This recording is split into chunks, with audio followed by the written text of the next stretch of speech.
नमस्कार, स्वागत है आप सबका। मैं पुनीत पाठक हूं और अब मुद्दा गर्म है। मैं आज उस मुद्दे की चर्चा करूंगा जिस पर देश के भीतर भी आवाजें उठने लगी। हमारे पड़ोस में दो ऐसे पड़ोसी हैं जिनका माहौल इस वक्त देश को चिंताजनक स्थिति में डाल रहा है और इनमें ताज़ा हालात बांग्लादेश के किसी से छिपे नहीं। बांग्लादेश के हाल सबके सामने हैं। भले ही वहां अंतरिम सरकार बना दी गई हो, लेकिन वहां की असल स्थिति क्या है ये सबको पता है। वहां हिंदुओं की सुरक्षा अभी भी चिंताजनक विषय बनकर उभरा है। अब देश के भीतर बांग्लादेश में बसने वाले हिंदुओं, उनकी प्रॉपर्टी और उनकी सुरक्षा को लेकर चिंता के स्वर फूट पड़े। बागेश्वर धाम के पीठाधीश्वर पंडित धीरेन्द्र कृष्ण शास्त्री ने एक ताज़ा बयान दिया, एक वीडियो जारी किया जिससे मुद्दा और गर्मा गया। पंडित धीरेन्द्र कृष्ण शास्त्री ने एक वीडियो जारी किया जिसमें यह कहा कि अगर बांग्लादेश जैसे हालात भारत में बने तो क्या भारत के हिंदू हिंद महासागर या अटलांटिक में जाकर शरण लेंगे। पंडित शास्त्री ने बांग्लादेश में हिंदुओं पर हो रहे अत्याचार पर भारत सरकार से पहल करने, मदद करने की अपील भी की।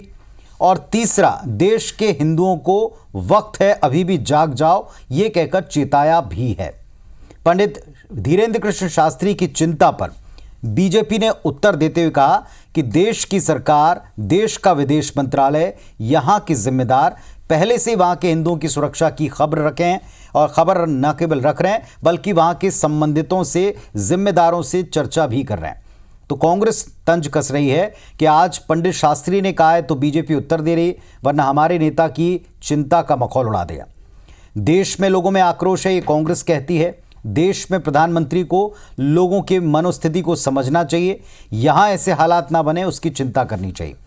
तो मुद्दा गर्म है। मैं पक्ष के विपक्ष के दोनों पक्षों के तर्क सुनना बहुत जरूरी है। यह चिंता कितनी बड़ी और लाजमी है, यह मुद्दा कितना गंभीर है, गर्म होने के साथ साथ इसके हर पहलू को टटोलेंगे। पहले आपको सुनवाते हैं पंडित धीरेन्द्र कृष्ण शास्त्री, उनका बयान क्या है, उनकी चिंता क्या है और इस पर कांग्रेस और बीजेपी दोनों की प्रतिक्रियाएं क्या आई, देखिए जरा।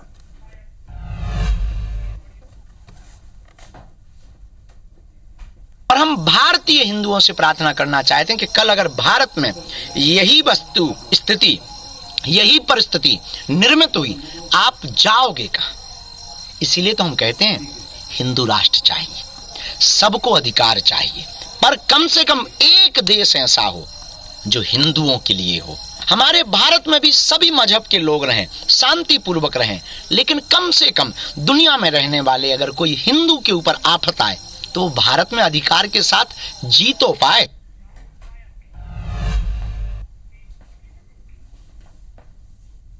बागेश्वर धाम के पीठाधीश्वर पंडित धीरेन्द्र शास्त्री जी ने यदि उन्होंने चिंता व्यक्त करी तो हम उनको बताना चाहते हैं कि मोदी जी खुद देश में, बांग्लादेश में जो हिंदू वर्ग के लोग रहे हैं उनकी चिंता कर रहे हैं और उनकी सुरक्षा सुनिश्चित करने को लेकर लगातार कदम भी उठाए जा रहे हैं। भारत में भी हिंदू सुरक्षित है और विश्व भर में भी हिंदू सुरक्षित है, क्योंकि कहीं न कहीं सनातन धर्म का मान बढ़ा है। ऐसी घटना से जनता में अफरा तफरी है, जनता में आक्रोश का माहौल है। इस माहौल के चलते सरकार को चेत जाना चाहिए कि दूसरे देशों की तरह हमारे देश में ऐसे हालात पैदा ना हो। तो इन हालातों पर सवाल खड़ा आज धीरेन्द्र कृष्ण शास्त्री, उन्होंने केंद्र सरकार से सवाल खड़ा किया है कि बांग्लादेश के प्रधानमंत्री ने तो आके यहाँ शरण ले ली, अगर हमारे देश में ऐसा माहौल पैदा हुआ तो हम कहाँ शरण लेने जाएंगे। तो मैं समझता हूँ भारतीय जनता पार्टी को इस बात से आज चिंतन करना चाहिए और माननीय प्रधानमंत्री महोदय को सारे मुद्दों को एड्रेस करते हुए उनको निपटाने के लिए उस दिशा में काम करना चाहिए। तो हालांकि पहली बार नहीं जब पंडित धीरेन्द्र कृष्ण शास्त्री ने हिंदू राष्ट्र को लेकर बात की हो, लेकिन उन्होंने ये भी आज बताने का प्रयास किया कि हिंदू राष्ट्र दुनिया में हिंदुओं को चाहिए क्यों। कम से कम एक कंट्री, एक देश, एक राष्ट्र तो ऐसा हो जहां हिंदू बिना भय के जाकर रह सकें, बिना भय के अपना जीवन यापन कर सकें। क्योंकि अगर धर्म के आधार पर कोई राष्ट्र का विभाजन हुआ तो हमेशा से हिंदू राष्ट्र को लेकर ऐसी बातें पहले भी करते आए। कांग्रेस ने जो कहा वो भी आपने सुना कि देश के प्रधानमंत्री जी को इसकी चिंता करना चाहिए। बीजेपी का उत्तर भी आपने सुना। और इस वक्त पैनल आप देख रहे हैं, डॉक्टर दुर्गेश केसवानी जी हैं, भारतीय जनता पार्टी के नेता और प्रवक्ता, जो इस पर अपनी राय रखने वाले हैं। नमस्कार केसवानी जी, बहुत स्वागत है आपका डॉक्टर साहब। इधर अमित श्रीवास्तव जी हैं, कांग्रेस पार्टी के बड़े तर्कशील नेता और प्रवक्ता, वो भी हमारे साथ में जुड़े हुए हैं। नमस्कार उनको, स्वागत है उनका। और जितेंद्र चौहान साहब है, विश्व हिंदू परिषद के नेता हैं। हिंदुओं की चर्चा चूंकि हुई है तो उनके हक अधिकारों के बारे में लगातार आवाज बुलंद करने वाले संगठन से हैं। आप तीनों से मैं डिबेट शुरू करूं, लेकिन इसके पहले आपको और दर्शकों को भी बता दूं कि दरअसल आज मुद्दा गर्म है में किन बड़े सवालों को लेकर हम ये डिबेट आगे बढ़ाएंगे। जरा देखें आप, ये हैं आज के बड़े सवाल जिनको लेकर हम डिबेट करने वाले हैं। पहला, बांग्लादेश में हिंदुओं पर जो हमले हो रहे हैं, भारत सरकार का उस पर क्या रवैया, क्या रुख है, और क्या ये पूरी तरह स्पष्ट है? हिंदू समुदाय के हितों की सुरक्षा सुनिश्चित कैसे होगी, इसके लिए क्या कदम उठाए जाने चाहिए? हिंदू खतरे में हैं, इसका फोबिया क्या बांग्लादेश में कड़वी हकीकत बनकर सामने आया है? क्या ये सच हो चुका है वहां कि हिंदू खतरे में? क्या देश में एक बार फिर बांग्लादेश से आने वाले शरणार्थियों की संख्या बढ़ेगी? ये फिर सत्य दिखाई पड़ता है? ये आज के बड़े सवाल हैं जिन पर हम खुलकर डिबेट करने वाले हैं। बांग्लादेश में फैली नफरत की आग भारत को क्या प्रभावित करेगी, और करेगी तो कैसे? चलिए सीधे आते हैं मुद्दे पर, सीधे आते हैं आप सबको सुनने पर। डॉक्टर दुर्गेश केसवानी जी, अब पंडित धीरेन्द्र कृष्ण शास्त्री ने पूछा है कि हिंदू राष्ट्र बना दें, कम से कम एक राष्ट्र तो जहां हिंदू बिना भय के जी सकें, रह सकें। उनकी चिंता को आप कैसे देखते हैं?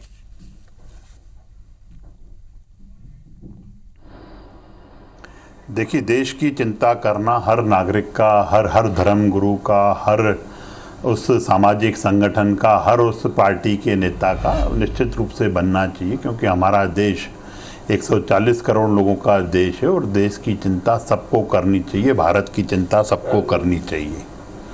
पंडित धीरेन्द्र कृष्ण शास्त्री जी भी चिंता कर रहे हैं, क्योंकि बांग्लादेश में जो हिंदू हैं वहाँ पे और जो अल्पसंख्यक हैं उनकी रक्षा की निश्चित रूप से चिंता सबको है। इसीलिए माननीय प्रधानमंत्री जी सतत संपर्क में हैं, और जो अभी अंतरिम सरकार का गठन हुआ है पुनीत जी, उसमें भी माननीय मोदी जी ने स्पष्ट रूप से जो यूनुस वहाँ पे अंतरिम सरकार को देख रहे हैं उनसे बातचीत की, उनको शुभकामनाएं देते हुए उन्होंने अपनी चिंता व्यक्त की है। हिंदुओं के हितों की रक्षा हो, अल्पसंख्यकों की रक्षा हो, उसके लिए उन्होंने उनकी चिंता की। साथ ही बॉर्डर पर निगरानी के लिए पैनल गठित किया गया है, सीमा के हालात पर भी निगरानी कर रहा है वो पैनल। अल्पसंख्यकों को लेकर भी निगरानी का अमित शाह जी ने भी स्पष्ट रूप से उस चीज़ को जानकारी देने का काम किया। और मुझे तो आज उस चीज़ का एहसास भी हो रहा है और उस चीज़ को भी बात करने का अवसर है पुनीत जी, कि जब भारत का विभाजन भारत पाकिस्तान के रूप में हुआ था, तब जो वहाँ पे अल्पसंख्यक थे, जो हिंदू थे, वो उनकी चिंता करने की जिम्मेदारी भी संधि में हुई थी। तब देश के प्रधानमंत्री को भी निश्चित रूप से उस विभाजन के समय पर भी इस बात को करना चाहिए था, उनकी जो वहाँ पे अल्पसंख्यक हैं उनके हिंदुओं की चिंता करनी चाहिए थी, नहीं किए। आज ये गौरव की बात है कि विश्व के लोकप्रिय नेता माननीय मोदी जी प्रधानमंत्री हैं और उन्होंने तुरंत घटना पर संज्ञान लिया, तुरंत सबसे बातचीत की, और अभी भी सतत कमेटी के रूप से जो गठन किया है कमेटी का, वह निगरानी कर रही है। और निश्चित ही इन सब चीज़ों को जो सिनेरियो है उस पर पूरी नज़र है। ठीक है, मैं अब पंडित शास्त्री की मांग पर बाद में आता हूं, जरा एक बार सबको सुन लें, सुनवा दें। अमित श्रीवास्तव जी, पहले तो आपको और यहाँ छत्तीसगढ़ कांग्रेस को साधुवाद कि आप इस विषय पर आगे आए, आपने इस विषय पर आगे आकर बात रखना पसंद किया, क्योंकि ये भी पता चल रहा है कि कुछ इस पर बात करना नहीं चाहते। अगर मुस्लिमों के अधिकारों पर, वक्फ बोर्ड के ऊपर खुलकर अपनी बात बुलंद की जा सकती है, तो इस चिंता पर भी खुलकर जो भी आपकी राय है इसको प्रकट करना ही चाहिए। अमित श्रीवास्तव जी, अपनी बात रखें। पंडित शास्त्री की चिंता आपको कितनी वाजिब लगती है? एक बात। दूसरा, उन्होंने फिर कहा है कि एक राष्ट्र तो ऐसा हो जहां हिंदू सुरक्षित हों। जी देखिए पुनीत जी, मैं अभी दुर्गेश भैया की बातों को पूरी तरीके से नहीं सुन पाया, क्योंकि कुछ आवाज में डिस्टरबेंस था।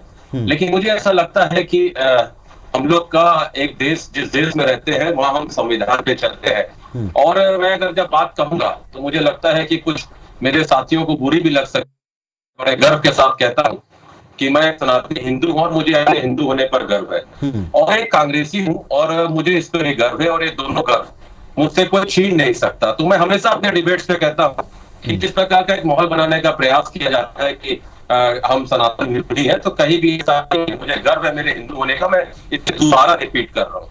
रही बात अब चूंकि एज अ लॉयर मैं आपको बता दूं कि we are govern by one law, और हमारे देश में संविधान है, और वी ऑल कहते हैं ना कि हम उस संविधान को मानते हैं, क्योंकि वो 140 खिलाफ में 140 करोड़ हिंदुस्तान की ताकत है, और उसमें हमें फंडामेंटल राइट्स दिए हैं। फंडामेंटल राइट्स का आर्टिकल 21 आप देखेंगे तो protection of life and personal liberties अगर आप देखेंगे तो मुझे लगता है कि देखिए, गुरु जी जब आए थे तो निश्चित तौर पे मैंने ही उनके लिए अमित शाह जी को ट्वीट किया था कि उन्हें क्योंकि हिंदू सनातन धर्म को प्रचार वो करते हैं, और हम लोग ने उनकी कथा कराई थी। हमारे एक मित्र भी बड़े भाई हैं, उन्होंने यहाँ पर कथा कराई थी हमारे मोहल्लों में, तो हम लोग लगातार गुरु जी के संपर्क में थे, और उस समय मैंने मांग की थी, और लगातार आप लोगों के चैनल के माध्यम से देश के सारे चैनलों में उसको उठाया भी था।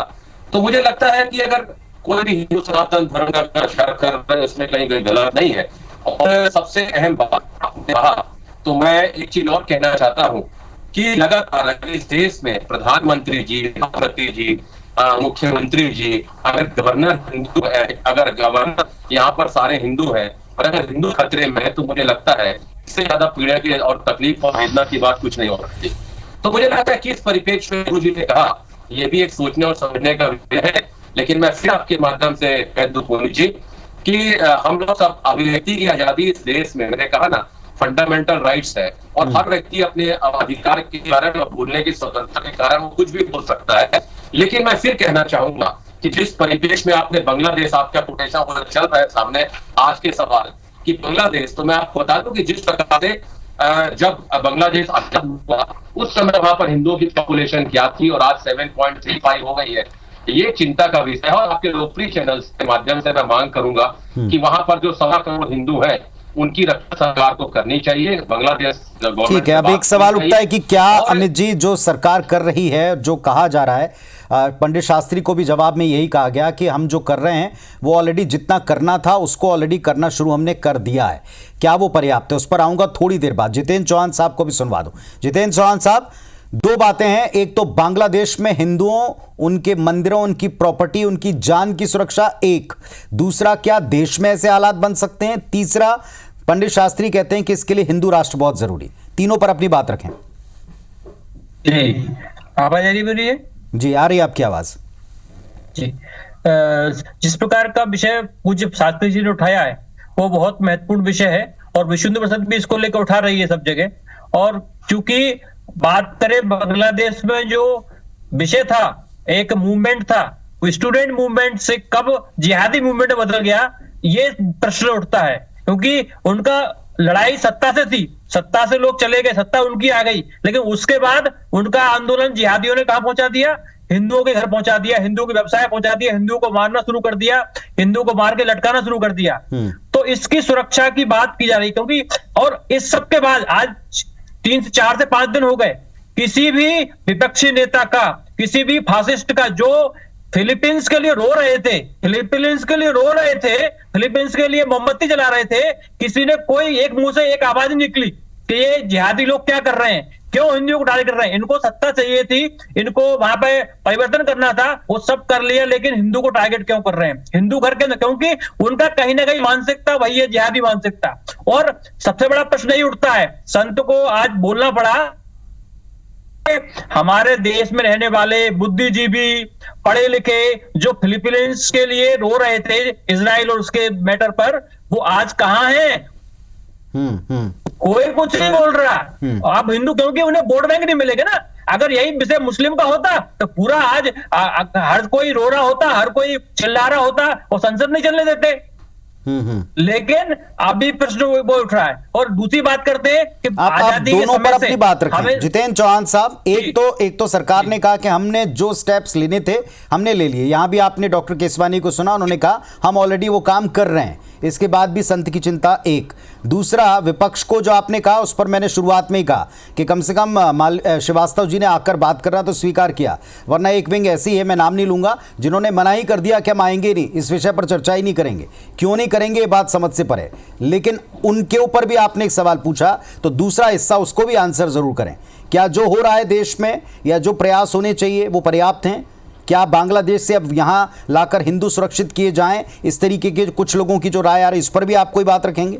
बिल्कुल बिल्कुल विश्व हिंदू परिषद ने साफ, अभी पत्रकार वार्ता जो हुई थी कल, केंद्र से और प्रांत ने साफ कहा है कि जो वहां पे हिंदू प्रताड़ित हुए हैं, जो बॉर्डर पे खड़े हो, उनको वापस लाने की प्रक्रिया की जाए, लेकिन सावधानी रखते हुए, क्योंकि सावधानी आवश्यक, क्योंकि जो जिहादी मानसिकता के वो इस भेष में आना चाहेंगे। अभी भी जो बांग्लादेशी रोहिंग्या घुसपैठिए भारत में घुसे हुए हैं, उनको हम छटनी नहीं कर पा रहे, निकाल नहीं पा रहे, क्योंकि कहीं ना कहीं जो वहां के लोकल सत्ताएं हैं, चाहे पश्चिम बंगाल हो या इस प्रकार के लोग, वो चाहते नहीं, क्योंकि उनका वोट बैंक है, वो उनको निकालेंगे, उनका वोट बैंक कैसे हो जाएगा। ठीक है, तो अभी भी श्रीवास्तव जी उत्तर देंगे इस बात का। आग्रह है, वोट बैंक की चिंता करने वाले विपक्ष के नेताओं पर एक सीधा सीधा प्रहार है। देखिए, मुझे लगता है जितेंद्र चौहान जी की बातें या प्रॉब्लम है, जी आवाज कट कट के आ रही है, लेकिन मैं जितना समझ सकता हूँ कि एक हिंदू होने के नाते उन्होंने भी अपनी अभिव्यक्ति आजादी का पूरा लाभ लिया है, और उन्होंने जो कहा है, मैं निश्चित तौर पे कह दूं कि हम कहते हैं कि हम भावना का व्यापार नहीं कर रहे, और बहुत सी पार्टियां करती है, या आप बेहतर जानते हैं, you know better than me.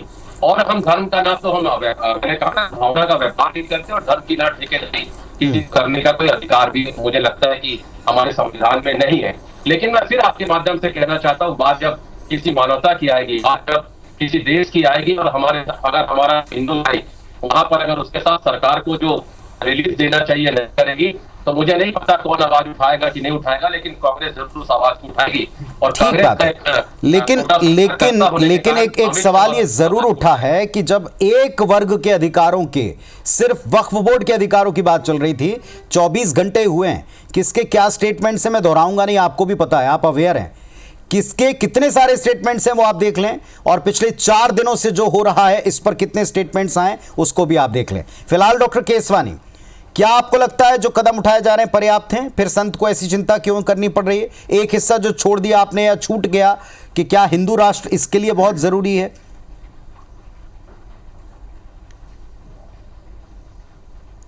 देखिए पुनीत जी, आग लगी आकाश में, झरझर गिरे अंगार, संत न होते जग में तो जल मरता संसार। संत हमेशा से ही इन सब चीज़ों की चिंता करते आए हैं, हमेशा से ही सद्भाव का मार्ग दिखाते आए हैं। संत की चिंता निश्चित रूप से वाजिब चिंता है, वो अपने हिंदू जो वहाँ पे अल्पसंख्यक हैं उनके लिए चिंता कर रहे हैं। रही बात कांग्रेस की, जो अभी हमारे जो प्रवक्ता साथी यहाँ बैठे हैं अमित जी, वो आज चिंता कर रहे हैं, वो इसलिए चिंता कर रहे हैं हिंदुओं की क्योंकि देश में इस समय सक्षम नेतृत्व है मोदी जी के रूप में, और जब मोदी जी हैं तो इनको हिंदू धार्मिक स्थल की भी चिंता हो रही है, वहाँ पे हिंदुओं की भी चिंता हो रही है, इसीलिए हो रही है क्योंकि एक सक्षम नेतृत्व है। मैं अमित जी से पूछना चाहता हूँ, जो मजहब के आधार पर जब विभाजन हुआ था, अभी तक वहां पे, अभी ये हिंदुओं की संख्या गिना रहे थे बांग्लादेश में, मैं पाकिस्तान में जब 12% हिंदू थे, आज 0.5% हिंदू बचे हैं, तब इनकी नेताओं की आवाज क्यों नहीं निकली? और जब आज मुस्लिम समाज की जब बातें आती हैं, वक्फ बोर्ड की बातें आती हैं, तो पूरा विपक्ष मुसलमान कह के करने लगता है, पूरा संसद में बैठकर। ये निश्चित रूप से राजनीतिक बात करने वाला दल है। कांग्रेस सिर्फ और सिर्फ राजनीति करने वाला दल है, और वो राजनीति करने का काम कर रहा है। हम तो स्पष्ट रूप से, हमने कभी भेदभाव नहीं समझा, चाहे हमारी जन कल्याण की योजना हो, चाहे कभी भी हो। जब हम सरकार में, हम हमेशा सबको एक सम्मान मानते हैं, संविधान का सम्मान करते हुए हम सबको एक सम्मान मानते हैं। हमने कभी इस चीज का भेदभाव नहीं किया कि कहाँ पे। दुर्गेश भैया के साथ हम लोग, लेकिन मुझे लगता है इस प्रकार तो राहत है, निश्चित तौर पर मानता हूँ कि को राहत। आज आप संतों की बात कर रहे हैं, आप उस दिन संख्या आपने बात की जब उन्होंने कहा कि अभी आप समय ठीक नहीं, कंप्लीट कर लीजिए, तो ये दौरा है आपका। दूसरी चीज अभी आपने कहा, तो मैं कह दूं भैया के माध्यम से कि हम चुप है कि तमाशा ना हो जाए, हम इसलिए चुप है कि तमाशा ना हो जाए, ना हर सवालों के 100 है। और लगातार पुनीत जी, मैं आपसे कहना चाहता हूँ कि मैंने कहा ना, मानव मेरा ये कहना है अमित जी, आप बोल क्यों रहे हो? अभी आपके यहाँ पे प्रवक्ता जब उस बाइट में थे, वो बोल रहे थे कि जनता का आक्रोश है। हमारे देश में कहीं कोई आक्रोश नहीं है, आप ये भावनाओं को भड़काने का काम कर रहे हो। आप जी कहें अपनी बात कहें, केसवानी जी पूरी बात कह लें जी। मुझसे बोल रहे हैं कि आप केसरवानी तो कहीं ना कहीं ये सिर्फ भावनाएं भड़काने का काम कर रहे हैं। अभी सुदेश जी बोल रहे थे कि जनता में आक्रोश है। अरे कांग्रेस के पास जनता बची कहाँ है जो उनका वो आक्रोश समझ पाएंगे या क्या कर पाएंगे?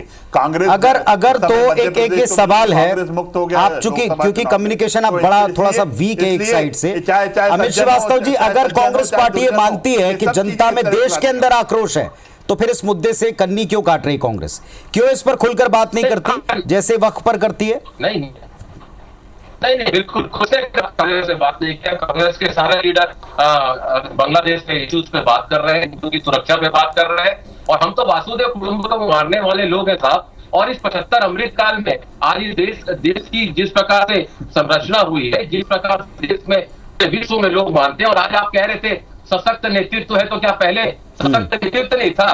कि आप हमारे समय का नेतृत्व को सशक्त नहीं मानते? कि अपने समय का अटल बिहारी जी के नेतृत्व को सशक्त नहीं मानते? जो आप बोल रहे हैं दुर्गेश जी की नेतृत्व है। और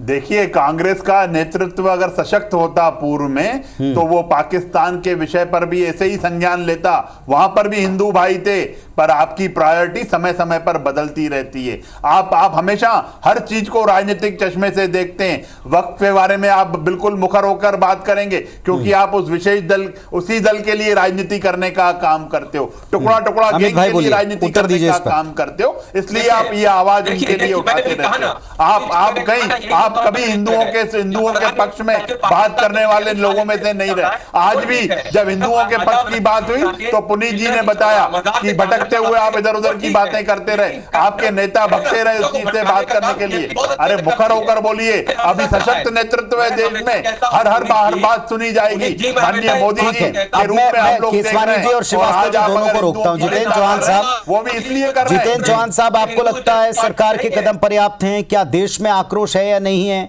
देश में आक्रोश नहीं है, बीजेपी कहती है, कांग्रेस कहती है देश में इस विषय पर आक्रोश है। लोगों की भावनाओं का ख्याल रखना चाहिए देश के प्रधानमंत्री जी को। आप क्या सोच रखते हैं भाई? कांग्रेस का जो आक्रोश है वो कहीं ना कहीं जो मध्य प्रदेश में सज्जन जी ने कहा, सज्जन वर्मा जी ने, से बांग्लादेश में हो रहा वैसा यहाँ भी होगा तो फिर क्या होगा? तो मतलब धमकी दी गई एक तरीके से। उनका आक्रोश कहीं ना कहीं जनता को बरगलाने का और फैलाने का है कि उनकी जो राजनीतिक रोटी अभी तक सिक नहीं पाई, जो सत्ता में नहीं आ पाए, वो कहीं ना कहीं कमी उनको दिख रही है। उसकी पूर्ति के लिए वो समाज को बरगलाना चाहते हैं, लेकिन वो केवल मुस्लिम या उस विषय पर बदलाना चाहते हैं, चाहे वक्फ बोर्ड का विषय हो या उन संबंधित जुड़े विषय हो, और उसमें टारगेट कहीं ना कहीं हिंदू होगा। ये बात कहना विष्णु तो सब लोग उठा रहे हैं, क्योंकि के बात करें तो जनसंख्या सब जगह घटी गई है आसपास के देशों में। 8% बांग्लादेश में। अंतिम बात श्रीवास्तव जी, अंतिम बात, क्या हिंदुओं की बात मुखरता से कांग्रेस नहीं उठा रही, नहीं उठाना चाहती? क्या भड़काने का काम कर रही है? उत्तर दे दें आप।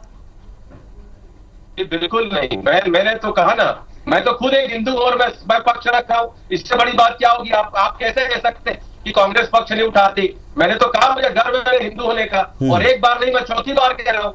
तो इसमें मैंने कहा ना कि जनता का हम भावनाओं का व्यापार नहीं करते। आप जो धर्म आधारित बात करते हैं, और हमें भी उतनी चिंता, और इस अमृत काल में इस देश को यहाँ तक पहुंचाने में कांग्रेस ठीक है, जनता भी मानती है। अब बड़ी बात यह कि बीजेपी भी, अगर सत्ता पक्ष भी मानता है कि एक संत ने चिंता की वाजिब चिंता है, विपक्ष भी मानता है कि चिंता की वाजिब है, जो हिंदुओं की बात करने वाले संगठन है वो भी कहते हैं कि चिंता वाजिब है, तो भाई इसका हल ढूंढने के लिए एक साथ मिलकर आवाज क्यों नहीं उठा सकते? एक साथ इस विषय पर राजनीति क्यों कुछ देर के लिए साइड नहीं रख सकते? क्यों नजर आता है एक पक्ष की ज्यादा चिंता और दूसरे के बारे में बात करने तक से कतराना? एक अमित जी, एक संगठन का एक हिस्सा अगर साहस कर सकता है तो पूरा संगठन क्यों नहीं? ये सवाल जरूर रहेंगे। फिलहाल इस मुद्दा गर्म है में आप सबने अपनी राय रखी। आप सबका हृदय से धन्यवाद। नमस्कार।